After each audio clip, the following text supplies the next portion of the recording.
Coming to the main topic of today, which is Amazon EC2, I would like to discuss some of the cloud computing models. These cloud models are important because these are basically offered in different types of services and different types of cloud providers, right? So the first one is the infrastructure as a service. So infrastructure as a service is a platform where you will have the bare metal machinery available in the cloud, and you can go ahead and provision your instances. You can choose whatever operating system you want, whatever type of RAM you want, how many gigs of storage do you want, what category of processor do you want. You can choose there and you can launch your own instances based upon those. Okay, then there are platform as a service cloud computing models which allow you to work on a layer of built-in operating system. They will provide you with the environment which is pre-configured, and you can just log in there. You can just upload your code and start working on your applications. Okay, so some of the examples that AWS can provide is the Elastic Beanstalk, although it is again a combination of infrastructure as a service model, but it is packaged under platform as a service concept. Okay, so most of the Azure instances, the app services which are provided by Azure, are mostly based upon platform as a service cloud computing model. Okay, then there is software as a service, which is very common. You use it every day. Even the Google Meet that we are using for the current session is based upon software as a service. You do not need to maintain anything. You don't need to worry about the patches. You do not need to worry about whether the software is up to date or not. You are just dealing with the data. Okay. So one of the concerns with infrastructure as a service model is that you will always have to think about your current infrastructure, your operating system. Is it patched or not? Are there latest versions of the OS or not? Okay, are there security related issues? And if there are security related issues, what are some of the good patches that you can go for? So these are some of the things that you need to keep in mind while you're working on an infrastructure as a service model. And since Amazon EC2 service is roughly based upon this model, we will see how you can actually go into and provision your own instances using the latest AMIs and latest operating systems with pre-configured packages for your softwares and stuff. Okay, so let's talk about what is Elastic Compute Cloud. So Amazon EC2 is a platform where you can have resizable compute capacity inside the cloud. Okay, so you do not need to go ahead and purchase the physical infrastructure, physical hardware to provision your desired computing requirements. Okay, and to fulfill all of this, you just need to log into this console, and you can just do it while sitting right at your office or right at your home, and you will only be paying for the boot time and the server that you are actually using. Okay, so you most probably you won't be paying for any extra cost that you do not use. Okay, and it really reduces down the cost of maintaining all of the infrastructure and maintaining all of the instances, and you can just go about doing your work with lesser cost and much of an ease. Okay, also one of the things that you can do is you can easily shift from the capacity either from the lower to the higher or the higher to the lower, that is scaling up and down. And this is much better than the other kind of scaling, which could be if you are running an application and you need to scale, and some of the cloud providers do not support auto scaling. I mean, most of them do today, but earlier they did not used to support auto scaling on the go. So what you had to do is you had to stop the current service, switch over to another plan, and then relaunch your service. So that caused a bit of a delay when you would try to scale up your computing requirements. But today you can just simply choose auto scaling requirements, and you can just go ahead and provision it. So it will still be running your application. It will still be scaling up and down based upon the criteria that you mentioned, based upon the requirements that you're mentioning inside your auto scaling requirements. Okay. Next we have pricing model. So pricing in EC2 is a little bit difficult to understand for first timers, but I believe it is very important to know because you can be asked a bunch of different questions based on just the pricing itself. Okay. So the first one is the on-demand pricing, and it is simply pay as you go. So you are only paying a fixed amount per hour for only the resources that you are using. It doesn't matter when you are provisioning, for how long you are provisioning, you will always be paying for what you are using. Okay. Next is the reserved instances. So for reserved instances, what you do is you will get a discount when you are paying upfront. So all you will have to do is you will have to form a contract with AWS for either 1 to 3 years, and based upon that contract length and the resource requirements, your discount will be calculated on behalf of AWS, and you will be provided with that discount over the on-demand pricing. Okay, so this is one of the good things for all those applications that do not require dynamic changes and that have a fixed or reserved capacity. You can reserve the capacity that you require, and you can pay upfront, and you can still have the benefits of the discounts. Okay.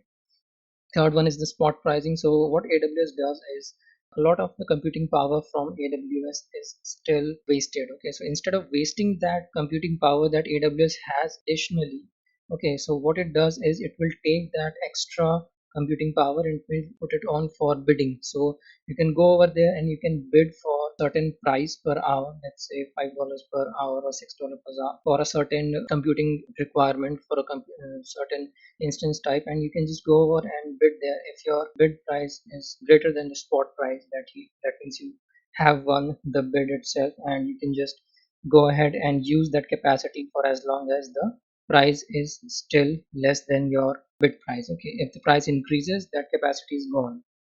Right. So this is applicable for flexible start and stop time applications. The applications that do not depend upon when they are starting and when they are not starting, you can use those for application that process big data. So they do it in bunches, right? So instead of just losing all of the data when the instance stops, you can just use those processing entries, and you can use a spot pricing model to reduce your costs. Third one is dedicated host. So dedicated host, what this is useful for is you can rent out the physical hardware from AWS, and this is good for applications that are compliant with some government agencies, or that do not support multi-tenancy, or even the ones that have architecture requirements and specific architecture requirements that won't be compatible with virtualization, especially the ones that use MAC addresses for their licensing purposes. Okay, so you can go ahead and use a dedicated host, but it will cost you more than the other pricing models. Okay, talking about the on-demand pricing. So you can use it for low cost flexibility, and since you do not have any long-term commitments, you do not actually need to pay anything upfront, and you do not need to be inbound with having a certain time limit of using your instances. So it is good for applications that are just starting out, or that are in beta testing mode, or that are more web-based applications, so their requirements keep on changing, right? Next one is applications with short-term and spiky and unexpected look. So same thing, you can just put these instances, on-demand instances, under auto scaling, and you will be benefited with the capacity whenever it is required by the application. So you can just set a parameter for your usage, and you can just go ahead and provision auto scaling, so it can just scale up and down depending upon the application's requirement without any interruptions. Developed or deployed on Amazon EC2 for the first time. So of course, if you are just starting out, if you're just trying out something new, you can just go ahead and use on-demand pricing model to reduce your per hour cost and still have much of a higher performance. Okay. Next, we have the reserve pricing. So reserve pricing is for applications that are in steady state and have a predictable usage. So most of the applications that are maybe financial applications or big data processing applications that have a certain requirement that is predefined in their software configurations, right? So you can pay upfront for, let's say, 1 year or 3 year contract, and you can save a heavy discount on this pricing model. And applications with fixed or reserved capacities were the applications that do not tend to have any unexpected workloads. So stable and steady workload, maybe analytics processing or transactional processing applications, they can easily be deployed with this pricing model. And again, users that are able to make or are willing to make upfront payments and reducing the cost by paying upfront rather than paying as they are using. So they can also use this pricing model and it will benefit them with heavy discount. Next, we have the reserve pricing types. So there are a bit of a different reserve pricing when it comes to this. So standard reserve pricing is very simple one. So it has 75% discount on demand pricing, and the more you pay upfront and the longer the contract it is, the more is the discount calculated. But the base discount that you get here is always 75% off. It can depend upon the capacity that you're reserving and the type of contract you're forming with AWS. Next is convertible reserve pricing. So in the standard reserve pricing, what happens is you can fix a capacity and say that you will always require, let's say, M1 large instance. So your processing would not go any further to that, or you would not need any change in between. Okay. But in convertible reserve pricing, you can change the instance types and can add or reduce capacity at certain point in time, but you will have a little bit of a less discount here. So this is what convertible in pricing offers. It is both good and bad for the two aspects of it. So you can actually deal with multiple types of capacity and still much of a discount on demand pricing. So you're still getting 45% discount. That is actually a good thing if you think about it. Next you have scheduled reserved instances. So these allow you to match the capacity reservation. So let's say if you have an application that faces much of a higher load on Christmas time or in any festival time or any season sale time. So what can you do is you can just schedule those capacity reservations and you can then form a contract with AWS on a reserve pricing basis. Okay. Then we have the spot pricing there. So spot pricing is more like an auction. So AWS is putting its compute capacity on auction and you can just go there and bid for whatever capacity you are in need of. Okay. Anytime the spot price goes above your bid price, the capacity will be taken off from you and you will lose your compute capacity right there. Okay. So the applications that are flexible with start and stop times, the application with low compute prices or feasible with flexible processing times. So you can use this, and also you can use this if you are having an urgent requirement for additional capacity at any point in time. So you can just go ahead and purchase some compute capacity on spot pricing model and you can go ahead with your computing requirements. Okay. Next is dedicated hosts and dedicated pricing. So dedicated host is actually you are renting out a hardware. So again, you are going off from that multi-tenant environment and you're reserving some hardware capacity there.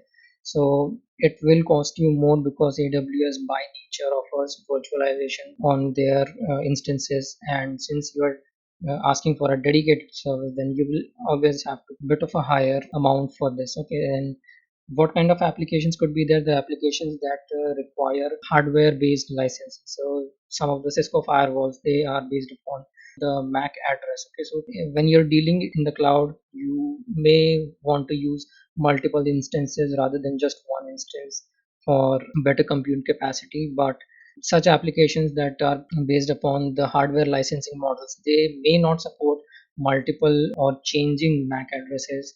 Okay. So for those applications, you can simply go ahead and reserve the hardware compute capacity itself.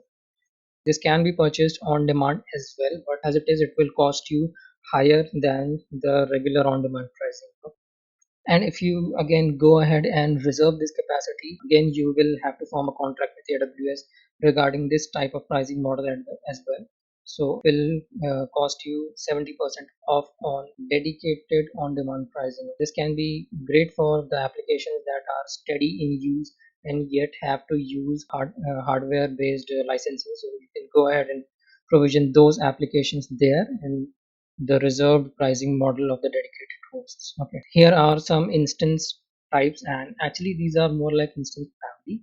So AWS provides you with a variety of different instances that can be used for various different applications. And initially, when AWS started, there were not many families to choose from, but as AWS grew, there were many families added. So you can see here's a big list of family that you can choose from, but the most common one that you will probably deal with is the T family, the T3 instance family. So if you're wondering what the number means after the letter, so The first thing, the letter is actually the name of the family, and the number behind it is actually the generations. So F1 is basically the field programmable gate array generation 1. Then we talk about the T3, so it the T family of it, and the third generation. Okay, so these are some things to look out for, but it is beyond the scope of the examination to ask you for which family will be used for which type of computing requirements. But you definitely need to have a high level understanding of this before you are going for the examination, because the question may ask you some different questions packaged with these words, and you should be familiar with some of these families. So one of the most common families to be used here is the T3 family, and it is for general purpose applications. So you can just deploy any small web server or database instances there. But for any of the high speed or data warehousing applications, you would probably go for the I3 instance family. Then field programmable gate arrays are essentially a new instance types. You can just go ahead and do there a lot more than any other instance families. Okay, so these are for very high processing applications like big data processing, financial analytics. So things like that can be provisioned with F1 family. Then there are some storage based app families specifically for those that are using file servers or Hadoop servers. For that, we have the D2 instance family. Then there are general purpose high capacity family, that is the M5 family. So again, it is good for application servers, but it is for higher end usage. Okay.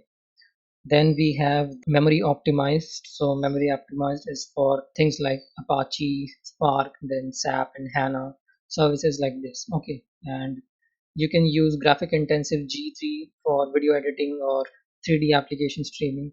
So these are just some of the examples that are written in the use cases. You can go through this and you can familiarize yourself a little bit about the different family types, but you do need to keep in mind that one of the most common families is the T family, and it could be either T1, T2, or T3 depending upon what kind of instance are available in your region or what kind of instances are you preferring. The number behind it really doesn't matter because it is just the generation of the same family. Okay, so before moving to the next topic, which is the security groups, should we go into the AWS console and just provision an instance ourselves? Okay, so we'll go into the AWS console. So let me just walk you through EC2 management console. So what we have here is we have an overview of everything that is going around. So running instances, I have zero running instances, dedicated hosts are zero, volumes are zero, key pairs are zero, everything is just zero except for the security group. I have a security group because I launched a instance earlier, but if you're logging for the first time, you will see this zero as well. Okay, so some of these things might seem foreign to you, but we will talk about it as we move ahead. But let me for just now launch a new instance. So I just scroll down and hit the launch instance button.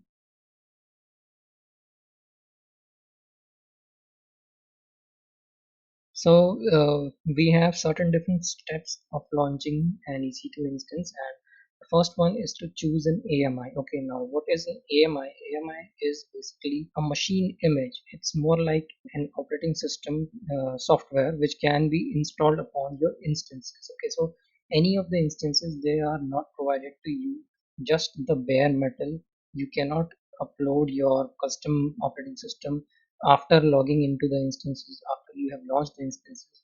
If you have to use your custom AMI as well, you will have to add the AMI into your Amazon account, and then you will be using these AMIs into your instances. Okay, so you can see that I have a section on this left hand column which says my AMI. There are currently no AMIs, so it will not show me anything. But there are different AMIs as well from the general AMI, which is in the AWS marketplace. Okay, so here are some of the popular brands providing their Amazon machine images, and these machine images are actually based upon some sort of software. So you can see that we have Juniper here, then we have Trends Micro here. So these, what do these AMIs do? They are pre-configured with those application. Like Juniper will have their firewall, so it just says here, right, next generation firewall. So they will have those applications built into the AMI itself, and they are just selling it out. You can just launch your instances and use the license keys there to get your thing going and get your work going even faster. You do not have to do everything on your own. Okay, and in the general AMIs, in the quick start AMIs, if you see here are some of the very common AMIs that are used in Amazon. If you are not willing to use any other application, if you are just using them for your own purposes, so there are Amazon Linux AMI. So Amazon Linux is actually a flavor of Linux developed by Amazon itself, so it can have a lot of latest packages installed in it, like Python or JavaScript or programming language that are commonly used. So you can actually see in the older version of the AMI there is Python, Ruby, Perl, Java. All of these things are pretty much installed, right?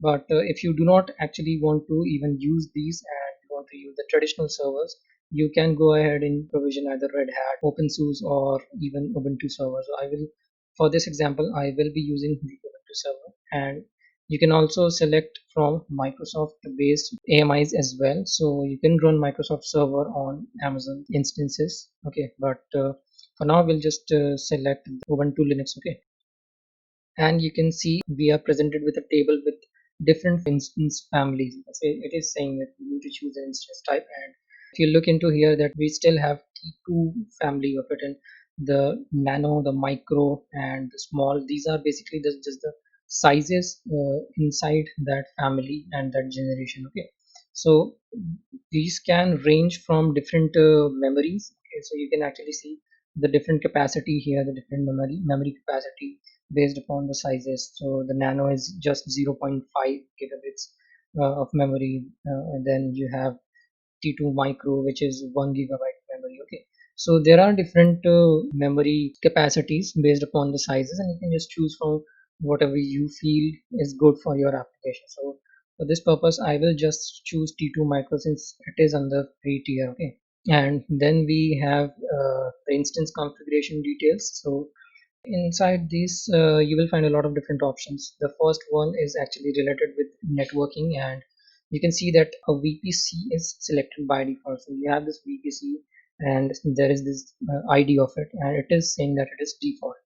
If I just click upon it, I do not get any other VPCs because I haven't created any new VPCs. This is the default VPC that I'm getting. And just as an insight, before we talk about the VPC itself, because VPC is a very vast topic. So before I talk about that, just think to know that in every region you will have a default VPC. You can go ahead and provision new VPCs, but that comes under the VPC section of our session. So we'll continue it sometime else. But you just need to know that there will always be a default VPC. Okay, and then you have the subnets. So what subnet is basically, you can think of it as a smaller network.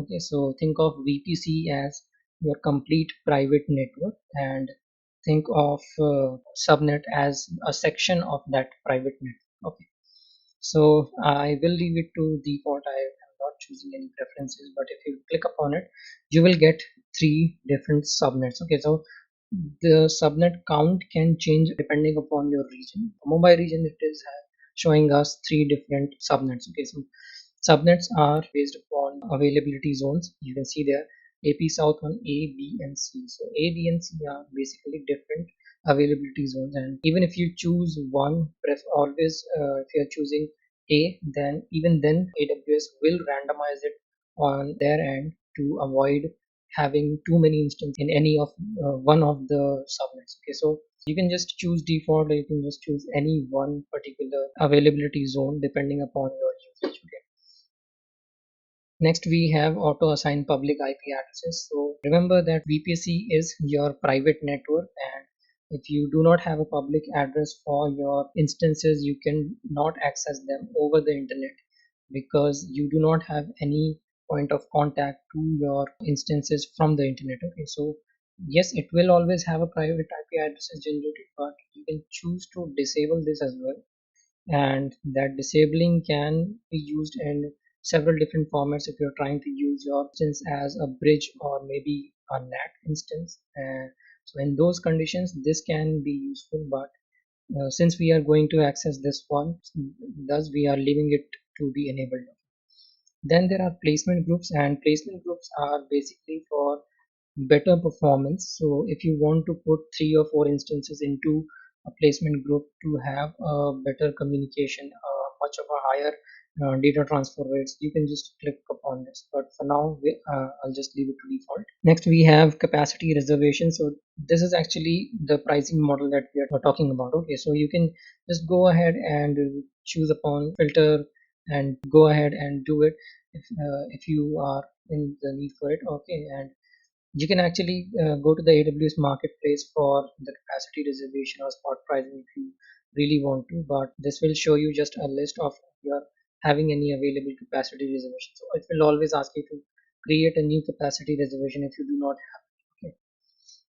Then we have IAM role here. So remember the IAM session, then I talked about IAM roles. So IAM roles are basically permissions that are granted to a particular service. In this case, it will be granted to an EC2 instance to perform certain actions inside AWS. So I can have a role created for EC2 to communicate with S3 service. Okay, so that role can be added here. Okay, and if I am in a need for using multiple services, I can give it multiple permissions, and I do not have to again and again go into my EC2 instance to change the permission from there. I can just go into IAM console and change the permission on the go. Okay. Next, we have the shutdown behavior. So there are some default shutdown behaviors that you can choose from. So you can either choose to put your instance to a stop state or either terminated state. So stop state is actually you will have your instance even if the instance is stopped, your all the data will remain there. But if you choose to terminate the instance, it will be gone. All the resources attached to your EC2 instances will be completely removed. Okay, so you will lose any of the data if you are having it on the hard drive of the EC2 instance. Okay, if you choose to terminate. So I'm going to leave it to default. And this stop hibernate behavior, the hibernation is a new concept that is added to AWS and it is relevant to the certification. Okay, but we'll talk about it later.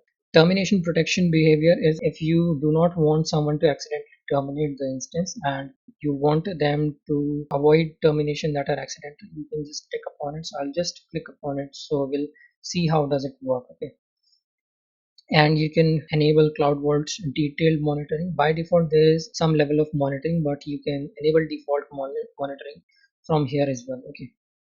Next, we have the storage. So just out of a curiosity, can anyone tell me what is the difference between memory and storage? Rahul says that memory is volatile. Okay, it is like so. So you're actually right. It is not like RAM. It is actually RAM. So it is the volatile memory that you can choose from, and the storage is actually your hard disk. Okay, so it is the persistent storage that will be there. It will contain all your operating system and all your files and all your software related files there. It will keep there, and you can actually select from different sizes. And what I'll do is you can see that it shows here that under the free tier we can choose up to 30 GB of the general purpose SSD. I will talk about the different storage type further. Okay, and for now I will just select 20 GB of it. Okay, and I will just leave everything to the default for now. Next, you can go ahead and add any tags if you want. So I will just add a name tag to it. So there it is. I have added the name tag, and so here we come and we can now choose a security group. So there was an existing security group, but for this example I will create a new security group and let's call it something. So I'm naming the security group as my DMZ. And if you're wondering what DMZ stands for, it stands for demilitarized zone. So demilitarized zone is basically used in networking terms wherever there is a system which is any of the firewalls or beyond any of the protection, and it is just lying out there for carrying out the minimal tasks there. So it is not protected that much, and it is used for the bare minimum services in your network. Okay, so this can be used for web applications or any other application that is not dealing with any kind of private zones. Okay, yeah, sorry, private data. Okay, so the first rule added here. So what security group does is it will allow you to open access to your instances. Okay, so you can allow some kind of inbound access to it. You cannot actually allow any outbound, you cannot restrict any outbound accesses because it is stateful. If you create an inbound rule, an outbound rule will automatically be created. So SSH is a method to access your server over the command line.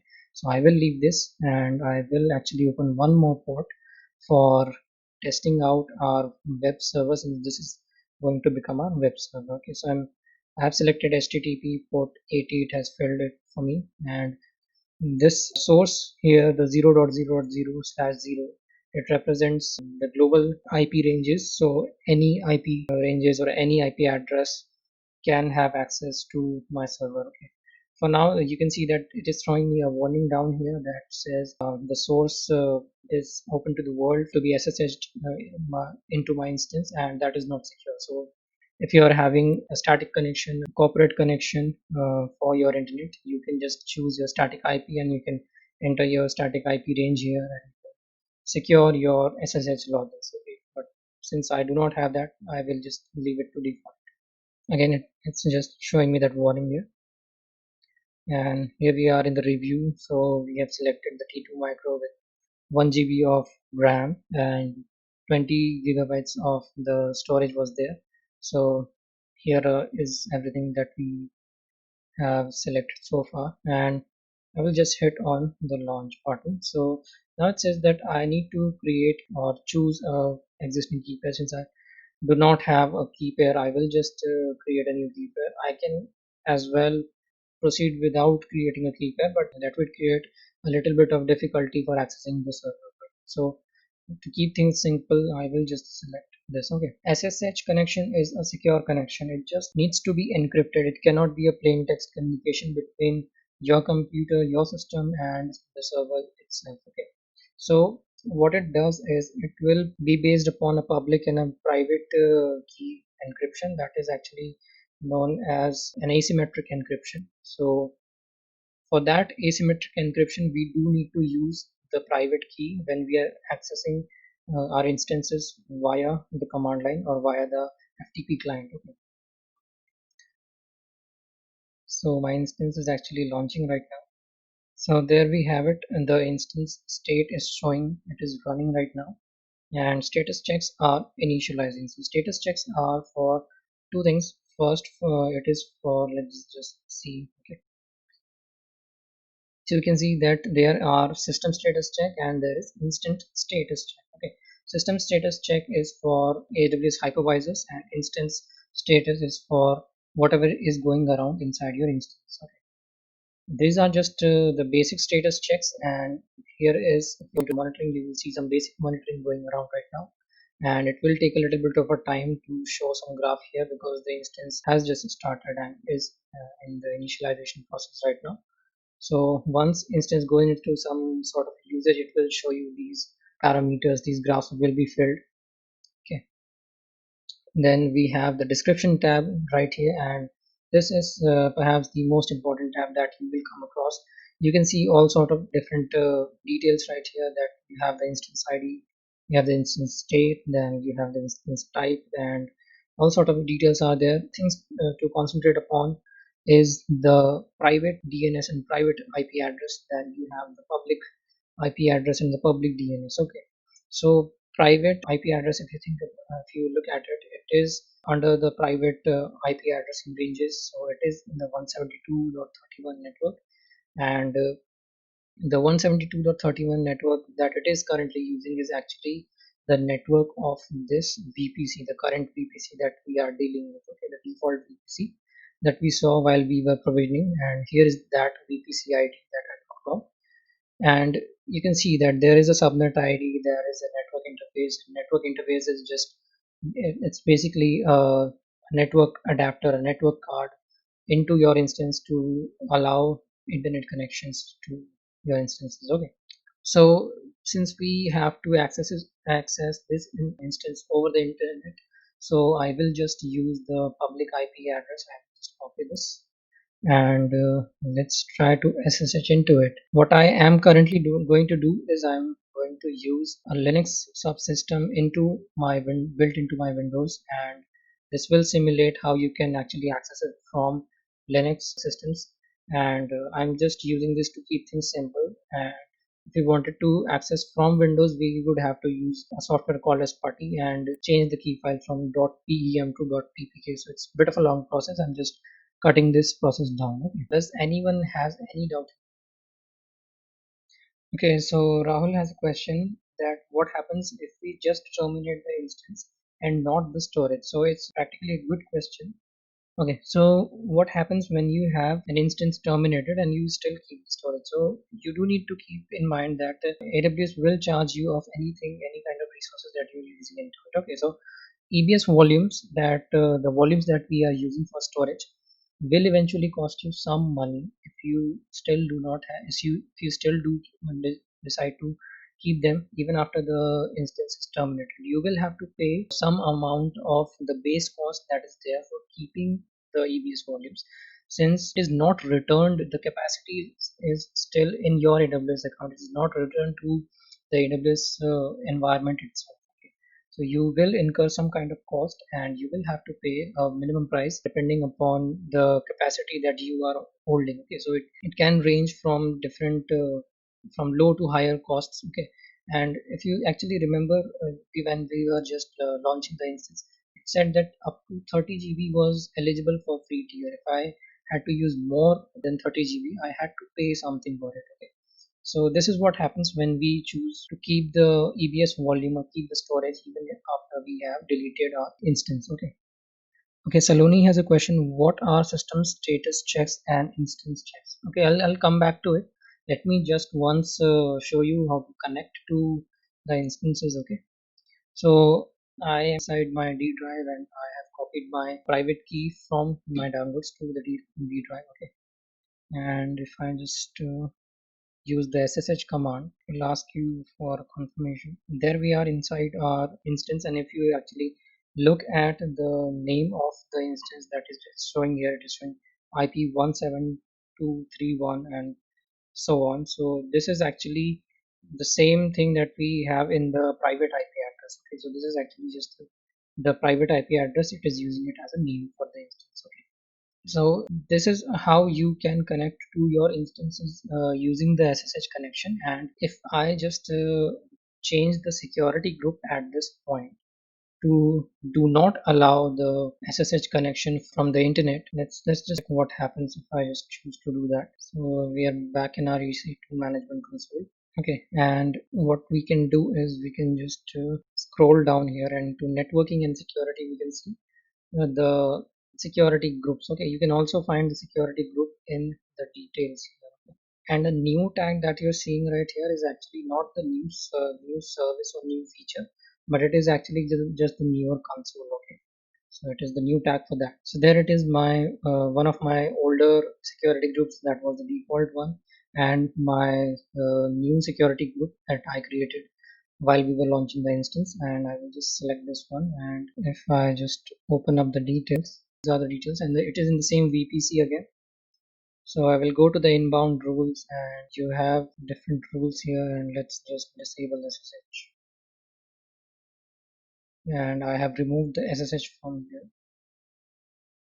So we cannot actually deny anything inside the security group again.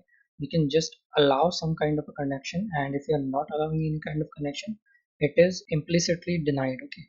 So it is the same policy that is applicable everywhere in AWS. Okay, we are back into the shell. So my connection was reset from our instance, and that is actually because we just changed the security rule there. Okay, so let me just try to reconnect. And what is happening here is my system is actually sending the request to the EC2 instance, and before reaching the EC2 instance, the security group is evaluating whether or not this request is allowed on the port 22 of the current instance. Okay, and since it is not allowed, it is implicitly denied by default. So you can see that it threw me an error that it is temporarily unavailable, and this will just keep happening if I do not go back there and allow it. So the thing to remember with security group is that any changes performed in the security group will take an immediate effect. They will not take any amount of time to show their effect. Okay. So that was just about the connection, and let's just go back to the console. Okay, so we are in the console, and I will just leave this and I will come back to the question that was asked to me previously. What are the system checks that I was talking about? Okay, so let's go back to our instances. So we have here in the system checks, so you can see that there are two types of checks. One is the system's status check, and the other one is instance status check. Okay, so these two different things are one is from AWS itself, and one is from the instance level. Okay, so system status check is practically related to whether or not the hypervisor is working correctly, and the instance status check is whether or not the instance that is running upon that hypervisor is performing well enough or not. Okay, so these are just some of the basic checks. Okay, and if for some reason one of them fails, you can just try to reboot your server, and it might take a little bit of a time, but it will come back to the normal state. Okay, and again, into the monitoring that we have in here, the monitoring is very basic. It will show you all of the basic things. You can think of it as you have the task manager inside windows. Okay, so it shows you different criteria, what CPU utilization is, what disk utilization is, what is your network utilization. So all of those things, all of those basic parameters, those are just shown here. Okay, and if we allow it some time and if we allow it some anomaly to be generated inside our instance, then we can see some graph here, some values here that will be reflected over time. Okay, so this is just for very basic monitoring, very basic understanding. If you want to enable detailed monitoring, then you will have to switch over to the CloudWatch service, and you can just hit here to go for a detailed monitoring, and it will cost you some amount of money for that. Okay, and if you are enabling those things, then you can actually also go and create alarms. So just the way we created the billing alarm, in the similar way we can create alarms depending upon our utilization. So let's say if I want an alarm, or if I want an email every time my CPU utilization goes above 75% of the usage. So I will just go ahead, create an alarm, select that value, put it in there, and select SNS topic and subscribe to that SNS topic. So I'll get an email every time my EC2 instances is over 75% CPU utilization. Okay, so this is how monitoring can be used in different purposes, and monitoring can actually benefit you while you are trying to create auto scaling. Okay, so most of the auto scaling requirements are based upon these things only. Okay, so if you're having CPU utilization more than 50% and you want to scale up, so for that you can select a particular value and you can trigger an action based upon that. Okay, so this was about launching the instance and about the instance details. And if you notice here, it says elastic IP address, and it is just left blank. There is no value for it currently, and that is because elastic IP addresses are actually fixed IP addresses. So just an example, if I just stop and start this instance again, my public IP address and my public DNS name for this instance will change, because since IPv4 addresses are always in a shortage, we do not have enough of them. So what AWS keeps doing is it keeps rotating the public IP addresses for your instances, and if you choose to have a static IP address, you will have to go in and configure an elastic IP address, and it will cost you some money to use that IP address, and it will cost you even more if you are holding on to an elastic IP address and not using it, because you are just simply wasting an internet resource that will cost you more money than actually using that IP address. Okay, so let's get back to our presentation. And so again, I talked about the security group.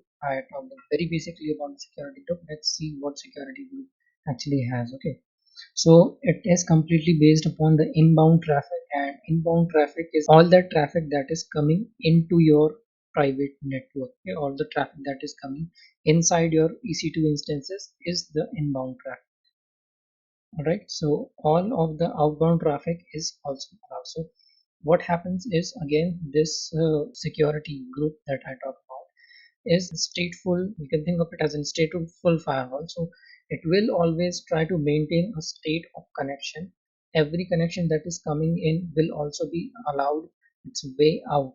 Okay, so that's why all of the traffic that is going outbound, that is going outside of your instance, outside of your private network, will be allowed. Okay. Changes will take immediate effect. So we just saw that disabling a simple rule just disconnected my connection with the EC2 instance itself. Okay. So it takes immediate effect. There are no delays whatsoever.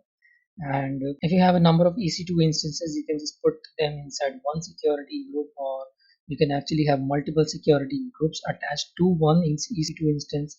So it is both ways, it can work both ways, and you can use different security group rules inside different security groups and attach them to one particular instance to have the quality of both of those security groups, both of the individual security groups. Okay. Again, it is stateful. It will maintain a state of connection. That is, all the inbound traffic that is allowed on a port will also be allowed outbound. Then again, anything that is not allowed or that is not explicitly defined, then it is implicitly denied. But you cannot go ahead and explicitly deny something or explicitly deny an IP address. If you intend to deny, let's say, a block of IP addresses or particular IP address ranges, then what will you have to do is you will have to go into your VPC and inside the access control lists, which are a stateless firewall comparable to the stateless firewall. So you can go ahead there and you can choose to deny connection from the specific IP addresses or specific IP ranges. Okay. Next, we come to the EBS volumes, and again we saw that there is some pricing when it comes to EBS volumes as well. We were allowed just 30 GB of storage inside the free tier. Okay, so EBS volume are nothing but these are you can think of it as the hard disk drives in the cloud. Okay, so these are the hard drives that are attached to your instances. So instances, the processor, the RAM, and all the other things that are covered inside the processing unit, but the storage is handled by the EBS volumes. Okay. There are some types of EBS volumes. So we have the first one, which is the general purpose SSD. So solid state drives in the general purpose category are the most commonly used ones. So these provide you with a good speed to work upon and a good throughput rate, a good IO rate for performing most of the application actions there. Then we have provisioned IOPS. If your application is having greater requirements of input outputs and reads and writes per minute or per second, then you can go ahead and provision your custom IOPS there, and you can have those provisioned inside your EBS volumes. So which will allow you to have much of a greater performance, better than the general purpose SSD, and it will cost you higher than general purpose SSD. Okay. Then we have hard disk drives. So again, solid state drives are faster, they are better, but the traditional ones are the hard disk drives. So you can have throughput optimized hard disk drive, then you can have cold hard disk drives. So throughput optimized hard disk drives, you can think of it as hot hard disk drives. So you can have good throughput rate from it. So you can use them for maybe let's say file servers or web applications or things like that, where you have a frequent read and write requirements. You can use hard disk and you can save cost from that. Okay, and the cold hard disk drives are similar to the throughput optimized, but they have less throughput, they have less optimization, and they are basically used for such instances that are having less read write requirements. Maybe they have some other kind of requirements. So for those kind of instances, for saving the cost there, you can simply use cold hard disk drives. Okay. Then we have magnetic tapes, and these are actually the oldest kind of hard disk that you have available on the EBS volumes. And these are traditionally used by some of the legacy application that might still be running on the magnetic disk drives, or some of the application that are restricted to just using the magnetic disk drives for some reason. So you can just go ahead and provision these drives and you can use your applications there. So again, if we look into the much broader picture, we have here a table that describes everything. Okay, and this table will be very helpful when you are going for the examination, because you will be asked a lot of different questions based upon a lot of different scenarios as to where you would use which kind of SSD. And if you look into it, we have this row named as the API name. Okay, so the API name is sometimes used inside your questions to just refer to some category of some type of the EBS volume, and you should be able to understand what kind of EBS volume we are talking about if we are just using the API name. Okay, so general purpose, again, it is useful for most of the application. Gives you a balanced performance, and it will again have balanced pricing, so it will not cost you very much for very less performance or very much for very high performance. It will always give you a balanced performance. Okay. Then you have provision diodes. It will always be used for very high performance, and again it is an SSD, so it will cost you very high amounts while if you are trying to use this. And you can actually go ahead and configure different read write rates from it, and it is represented in the last row. So you can see here you can go up to 64,000 IOPS here, and in general purpose we have 16,000 IOPS. So there is a bit of a difference, and if you compare it to the hard disk drives, you can simply see that it is very less. Okay, so you have the max throughput that you can get out of the hard disk drives is just 500 read writes. Okay, so these are different use cases, these are different types of disk drives that can be used, and just keep in mind that more of the performance will be utilized, the more of the IOPS will be used, the more you will have to pay for it. Okay, and this is very important from the perspective of the examination, because there are some questions that may just put in similar options and you might get confused as to which should be used. So do keep in mind, especially when it comes to IOPS, that what are the IOPS limitation in general purpose and what are the limitation of IOPS in provisioned IOPS. Okay. Then again, there are volume sizes to choose from. So the minimum size that you can choose from is in the general purpose SSD is 1 gigabyte. So it is used more frequently than any other type of the EBS volume. So it is very much useful for any of your web application that needs prototyping or that are just starting out. So this is a good EBS volume to choose from. Two types of instances, and these are actually just two different fashion of instances that you can have. So one is the EBS bank volumes and the other one is the instance store. Okay, so EBS bank is the one that we actually provisioned a couple of minutes ago. So what happens there is if I try to stop the instance and restart it after some times, all of the data that is sitting inside my hard drive will still persist. Okay, so it doesn't matter what all things I have stored inside my storage volume there, it will remain there as long as I am having that volume, as long as I am not terminating the instance and I'm not removing that EBS volume, I will always have that data sitting inside my EBS volume. But in instance store, what happens is you don't have the control over your data. Okay, so once you choose to terminate your instance, that all of the data is gone, so it is actually much more ephemeral, it is not persistent. Okay, we'll just talk about what all AMIs can you choose from before we can go into much more detail. Okay, so you can choose based upon the region, and you can choose based upon the operating system, you can choose based upon architectures, you can choose based upon launch parameters, and you can choose upon based upon the storage type. So again, I talked about the two. Instance storage, ephemeral storage, and the EBS volume is the one which will persist your data. Okay, so what all categories are these that I'm talking about? I will just show you inside the EC2 console once again. So let's get back to our AWS management console, and I will show you where will you actually get these options if we just go ahead and try to launch another instance. So we have different AMIs to choose from, right? And if I just go into the community AMI here, so the community AMI will allow you to select your AMI based upon different parameters. These are those same parameters that we just talked about.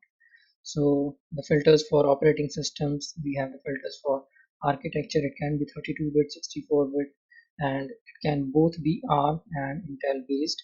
So these are different categories that we can choose from. Then we have the root devices, which is EBS or instance store volume. So let me just select the instance store for now. We will not launch the instance, but we will see what all different things are there while we're launching an instance store volume. And the reason that I'm not currently launching this instance is because the instance types that are supported are not under the free tier. So it will cost me some amount of money if I try to launch this instance, but I will just choose. Okay, so let me just choose the first one, and you can see that the AMIs are here that are available are a bit different from the EBS volume AMIs. Okay, so now just let me just select it,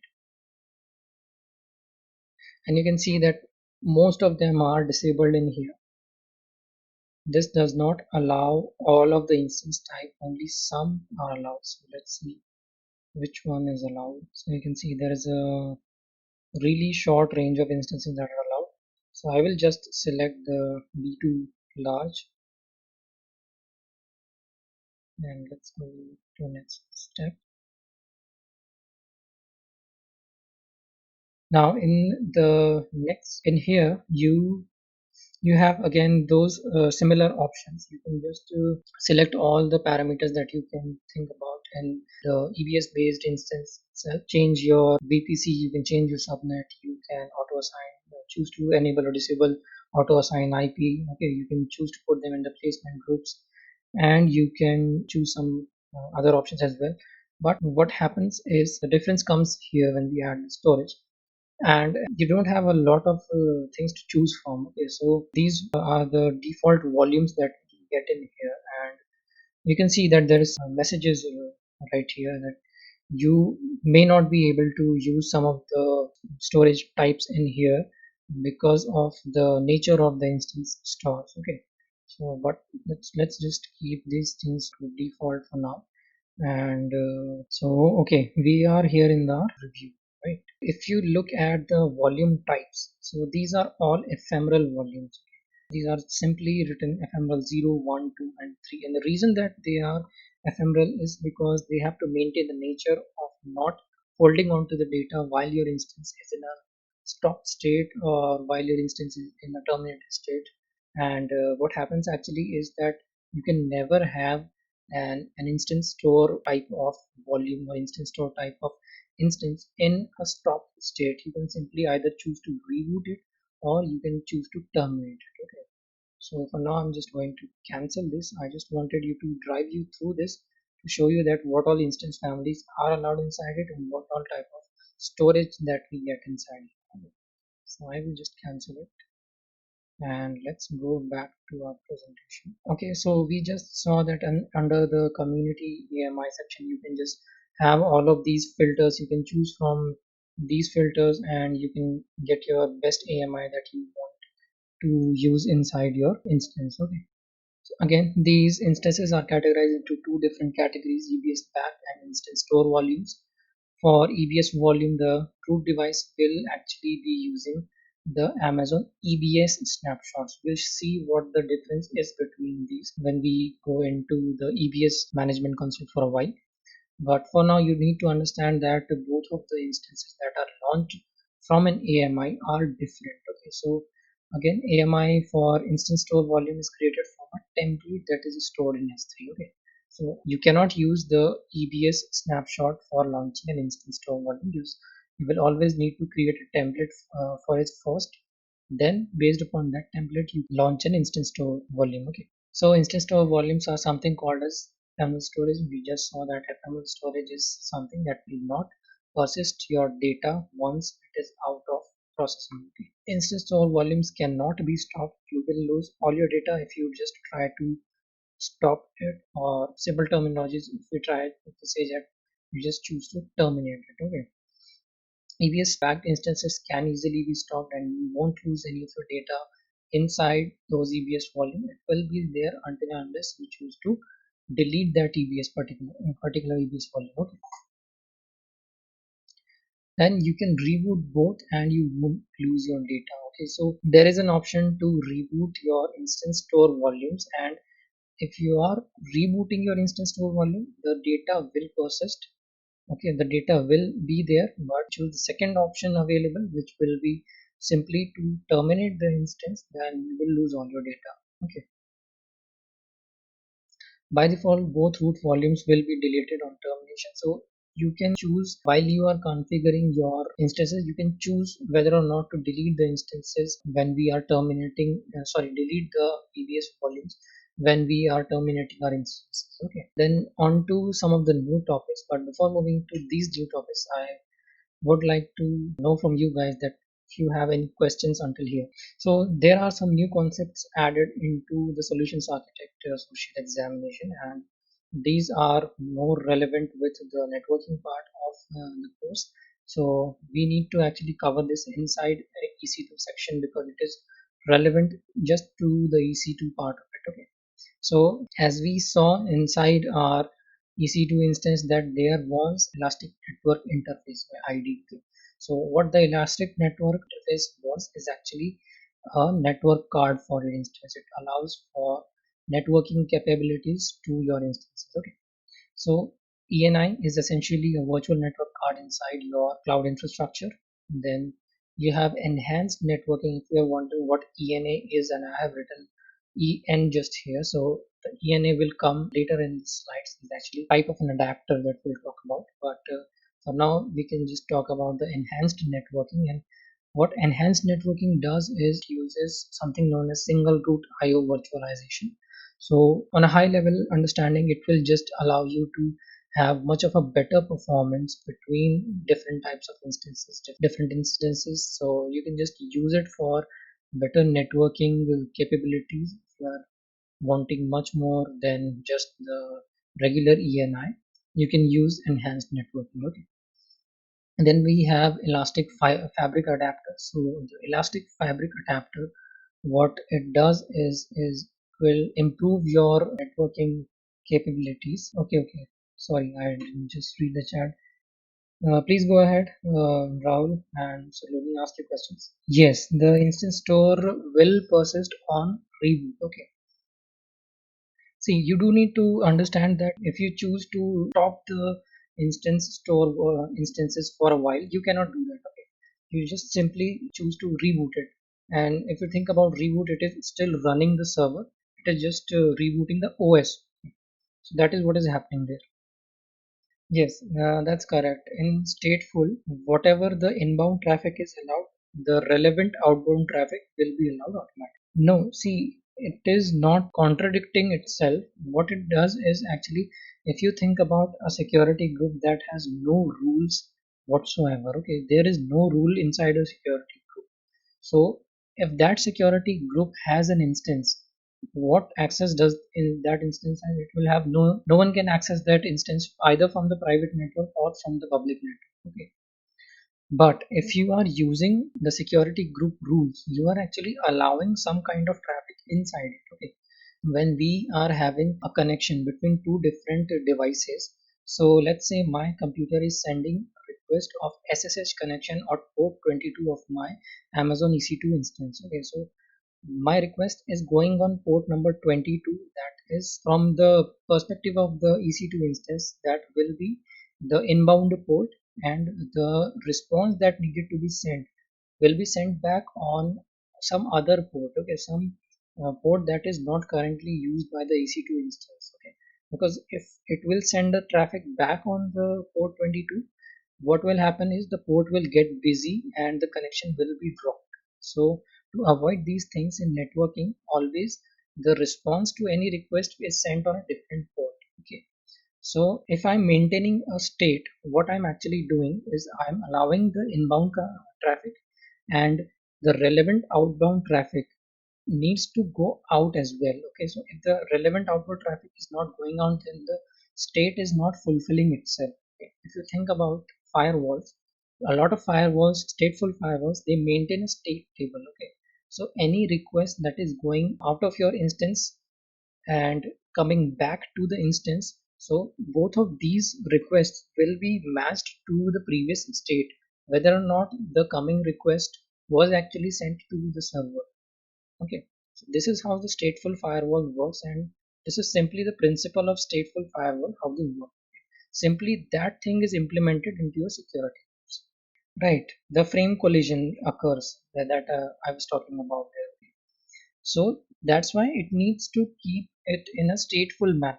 And if we want to deny some sort of traffic inside our network, inside our AWS private network, we will use some different service known as the access control list in your VPC. Okay, so access control lists are much more granular if we talk about it, and these are the security groups are much more on a higher level. Okay, so I hope that clears the question that you had. Okay, great. Elastic Network Interface is eventually a virtual network card inside your Amazon AWS network, and it can be connected to any of the instances to allow them to communicate inside the network. Okay. Then you have enhanced networking, and enhanced networking is nothing but the improved version of the Elastic Network Interface, and it can be used to put instances into a better communication medium using this thing called as single root IO virtualization, and we'll talk about it. Okay, so single root IO virtualization allows you to have better network capabilities and better network performance altogether. Okay, then if you want even more performances, and that is actually relevant to some of the machine learning application that is implemented on multiple AWS EC2 instances, so they require a very high performance computing requirement. Okay, so the HPC requirement, the high performance computing requirements, are more relevant to the machine learning applications since they need to transfer a lot of data between multiple instances, and thus they require very high speeds to transfer data in between. Okay. So talking about Elastic Network Interface, let's move one by one. So Elastic Network Interface, again, it is simply, you can think of it as a network interface card for your EC2 instance.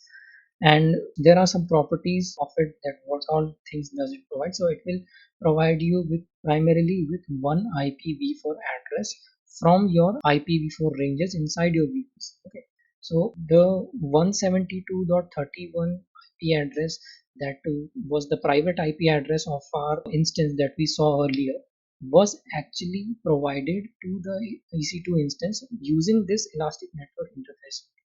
Okay, so that allows the instance to communicate on a private network basis. Okay, then you can have one or more secondary IPv4 addresses. So the private IPv4 addresses are not limited to one IP address. You can have multiple IP addresses based upon multiple availability zones or multiple different subnets if you want. So you can choose from those subnets, and they will all fall under your IPv4 ranges of your VPC. Okay.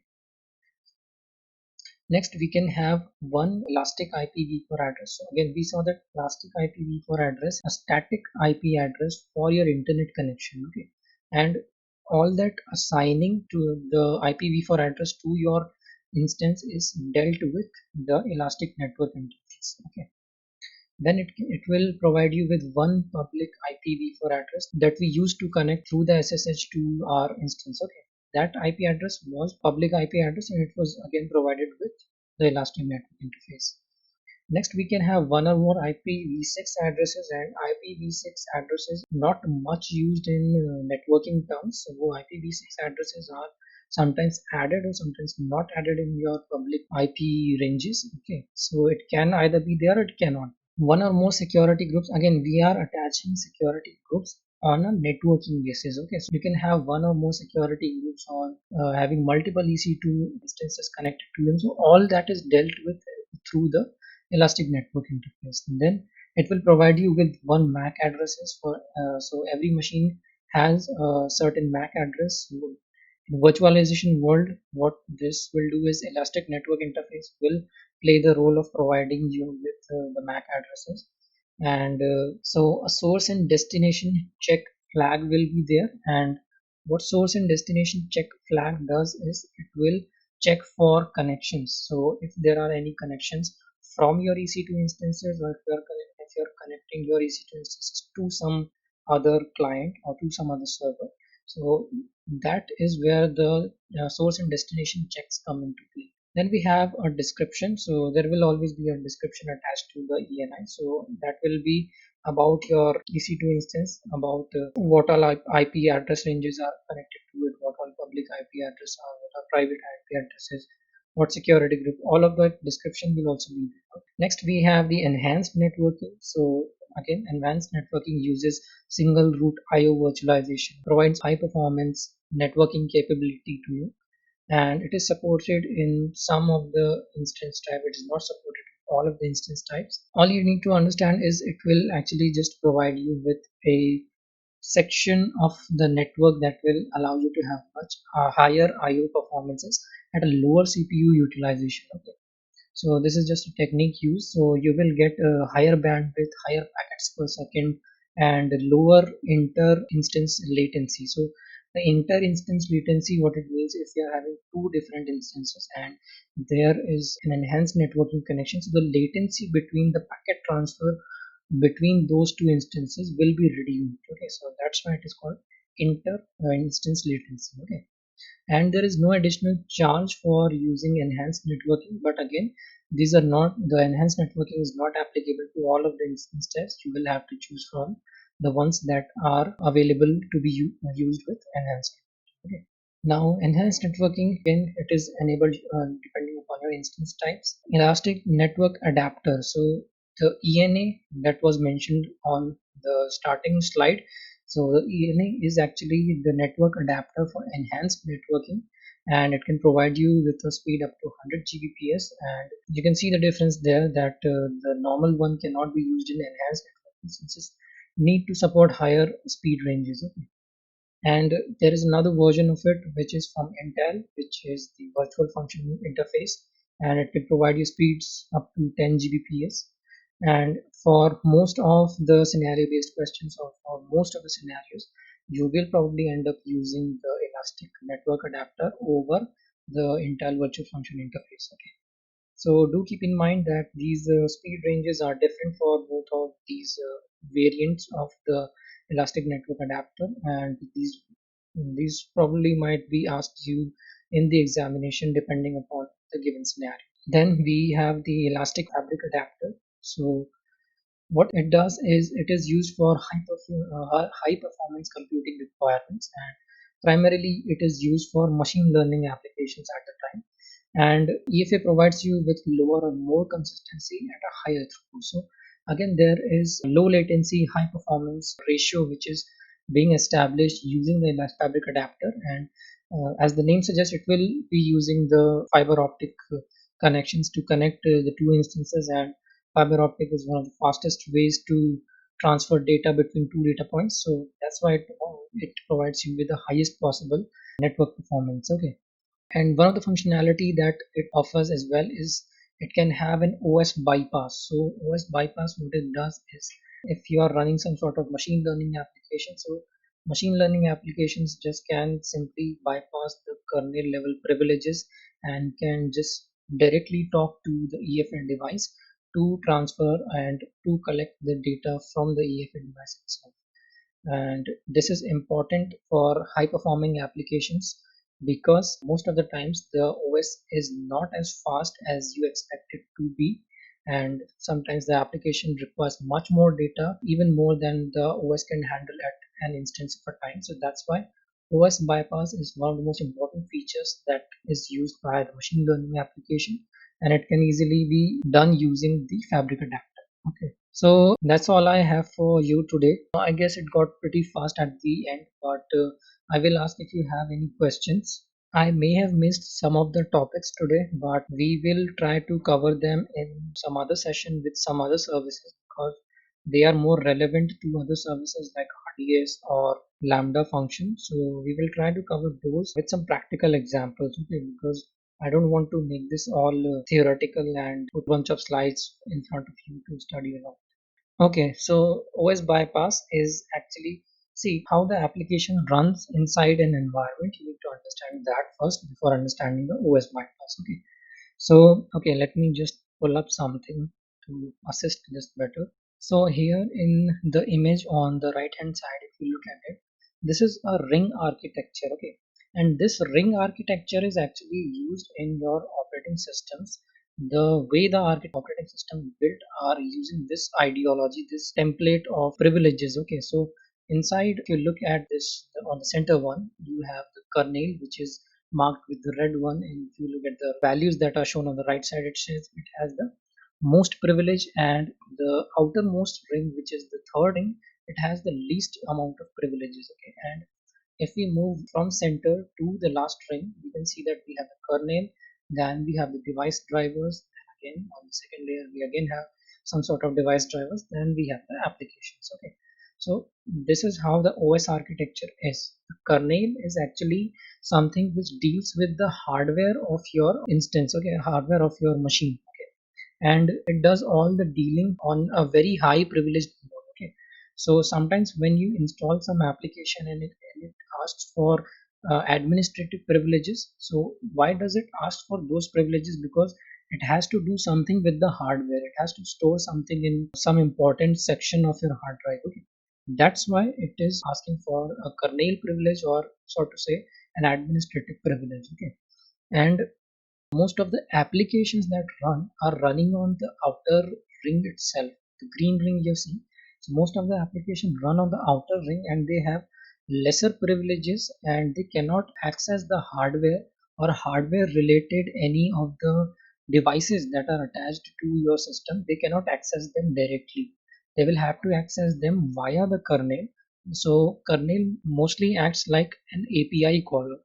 You cannot directly access the hardware, the elastic fabric adapter.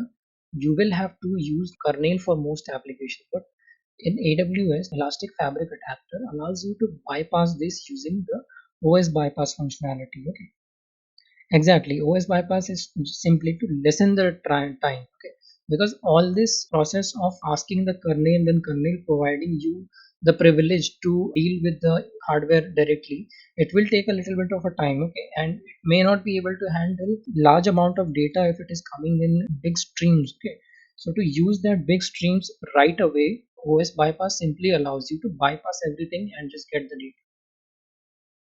Okay, Rahul, go ahead. Yes, the Elastic Network interface was earlier in the previous version of the exam as well, but the enhanced networking and this EFA is the relatively new topic in the current version of the examination. So, the best tip that I can give you for practicing such questions or for examination would be that you always be familiar with the concepts. Okay, focus on the concepts, focus on the networking principle, focus on the storage related principles. And I just forgot to include one principle that is very relevant in the examination, which is the RAID concept. Okay, so RAID is basically redundant array of expensive or independent disks, and it is quite common to be asked in the examination. In fact, I had around 3 questions with the RAID itself. Okay, so there can be questions from RAID as well, and it is just simply broken down into either memory sections, or it is just broken down into performance based sections. So these are some of the things to keep in mind when you are practicing the questions and when you're preparing for your examination. So just keep an eye out for these topics, and I hope this will help you. Okay, great. Thank you everyone for joining.